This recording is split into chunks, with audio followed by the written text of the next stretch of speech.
All right, Darren. So this is how you tie in the content. This is actually how I do all of my content, how I do my emails, how I do anything pretty much when I want to bang out a either pre-sale or even perhaps the start of a sales message. So this is how I do all of my posts. This is how I do all of my emails.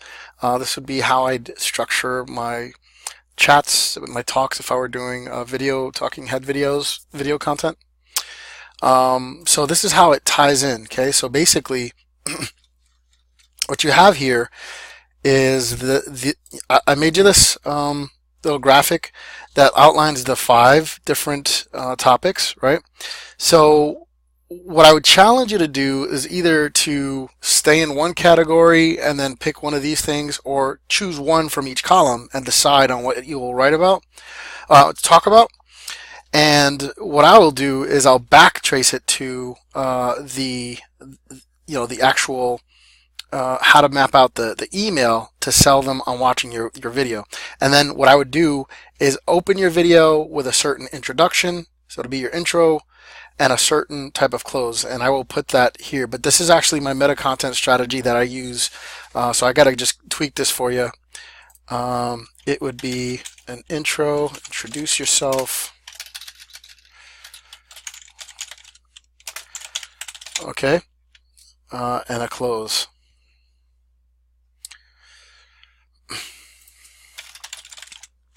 And the PS can double as a close, so I'll show you what I mean by that in a second. So in fact,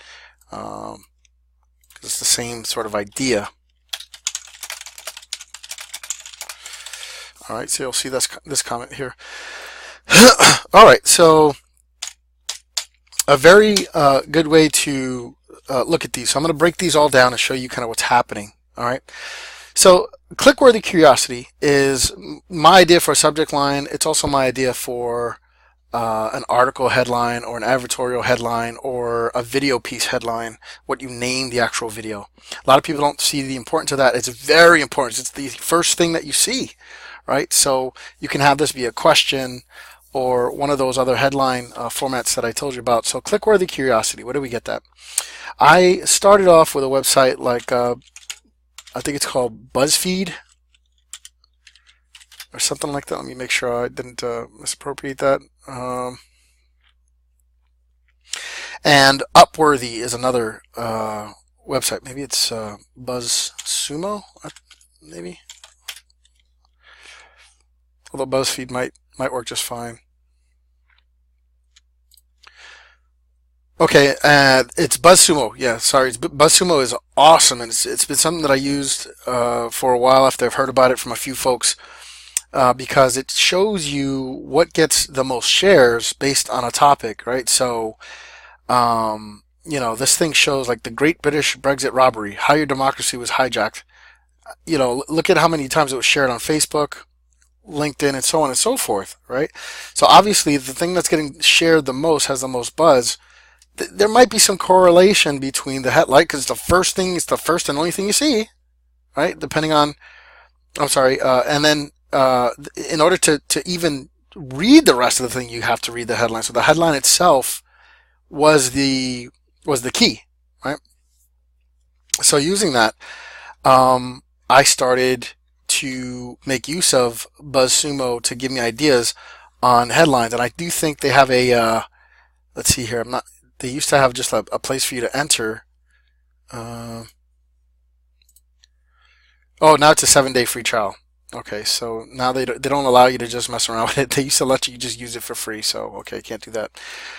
Anyway, a lot of this stuff I've internalized since then. But whenever I want inspiration, I either look at Upworthy or I use magazines as well. So this is just to get the juices flowing. But I'll give you, as we're working together, I'll give you the topics. But I'm just telling you where you can go to get inspiration if you absolutely are just like, I want to talk about that, right? So you can actually get the headline stuff from something like an Upworthy, because Upworthy for a long time was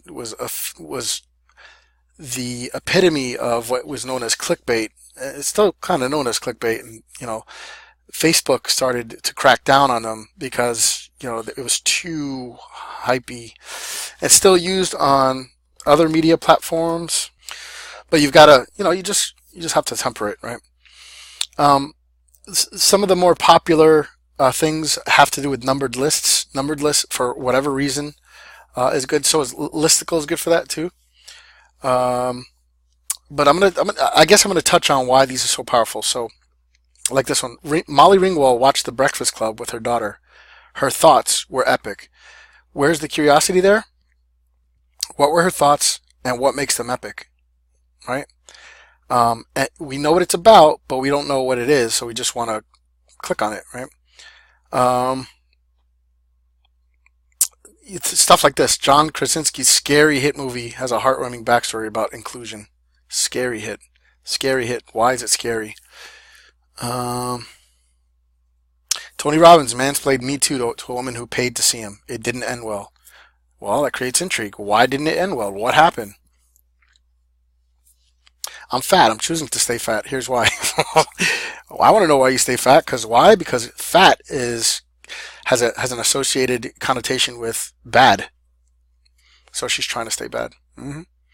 Anyway, hope you can see where I'm getting at with this. So that's usually how I start. That's where I started. That's why I came up with the term click-worthy curiosity, because they just work. It just simply works for getting them to sucked into finding out more.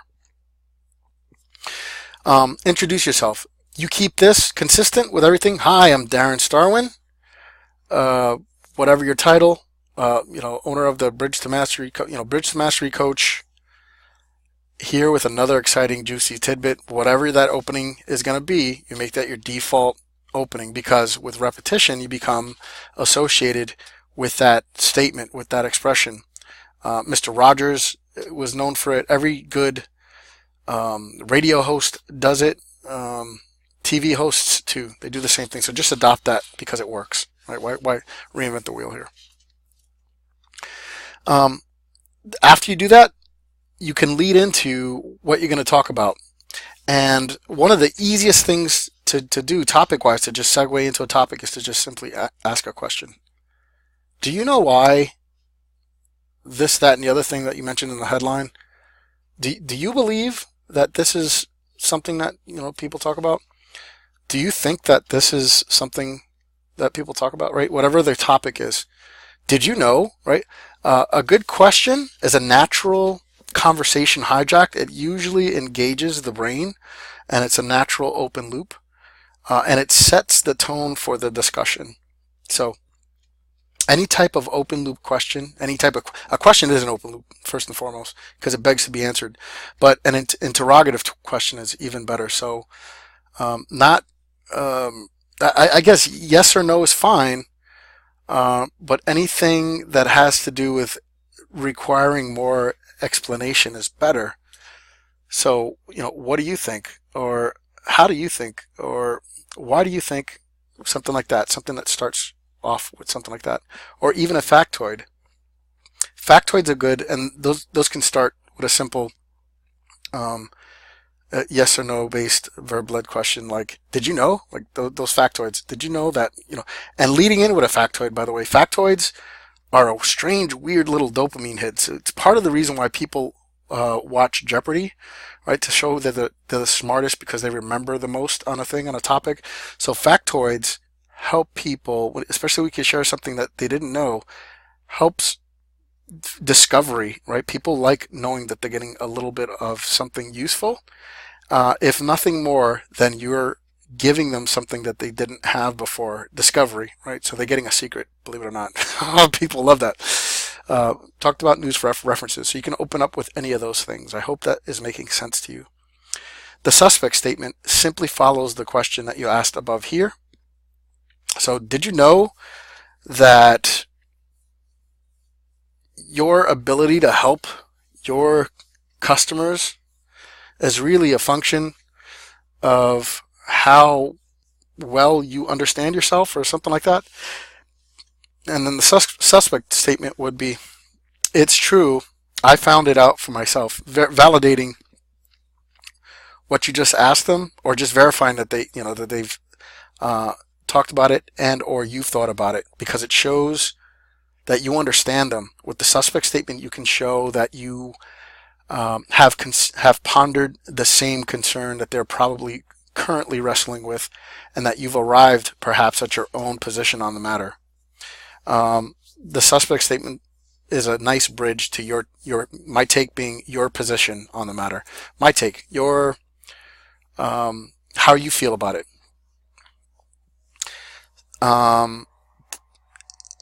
And I guess I could probably read some of my own current emails to show you how I do it, but I'm giving you the meta lesson behind it. The reason why is because this format is very flexible for the content that you create, because it never feels the same. Like, even though it's the same structure, it never ever you'll never have the same output. So it always feels original and unique. This has been responsible for some major money for a lot of my clients, so I really want you to take this to heart, because this is the stuff that I think is a lot of gold for a lot of people that they don't fully appreciate until I point that out. So, and then this click here link, that's more for my email thing. You just disregard this for your content matter. This is for me.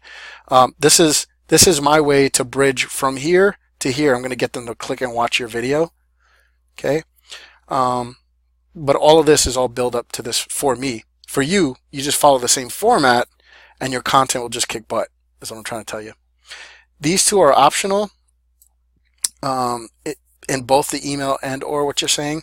This is something I learned from one of my copywriting mentors. Talks about the us versus the them.